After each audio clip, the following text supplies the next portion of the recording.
The Kenya Union of Post-Primary Education Teachers, KUPPET, has threatened a national strike if junior secondary school teachers who are currently on internship contracts are not employed on permanent and pensionable terms. Teachers' employer, the Teacher Service Commission, announced on Thursday this week that the commission does not have a budgetary allocation to absorb JSS intern teachers on permanent and pensionable terms and can only renew their contracts. And this has caused widespread uproar, with JSS intern teachers threatening to go on strike from next week. JSS power! JSS power! After waiting for 11 months, 46,000 intern teachers employed on contract basis early this year will not have their contracts reviewed to permanent and pensionable.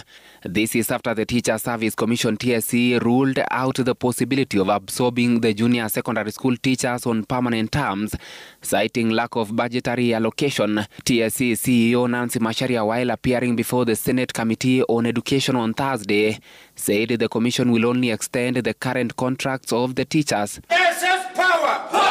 The announcement triggered anger and disappointment among the teachers, who have vowed to stage a protest and camp outside the TSC headquarters to push the teachers' employer to convert their employment to permanent and pensionable terms. And we are very categorical that if our contracts will not be transformed into permanent and pensionable, come next week, everybody that is teaching in the junior secondary school will be on the street. Consequently, the teachers both in Nairobi and other regions across the country have threatened not to report to work in January 2024 if the Teacher Service Commission fails to address concerns they have raised over their contracts. It was a one-off non-renewable program.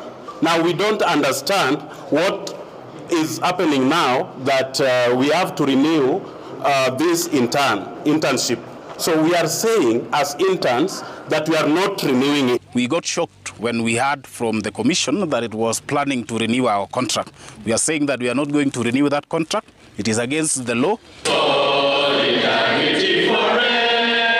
The Kenya Union of Post-Primary Education Teachers, KUPPET, has also joined in the clamor to have the intern teachers retained on permanent and pensionable terms, the union leaders issuing demands to the Teacher Service Commission (TSC) to confirm and domicile all JSS teachers in secondary schools before January 2024, saying failure to do so will lead to a countrywide strike. We are telling the government, those teachers, if you come to January, we are ready.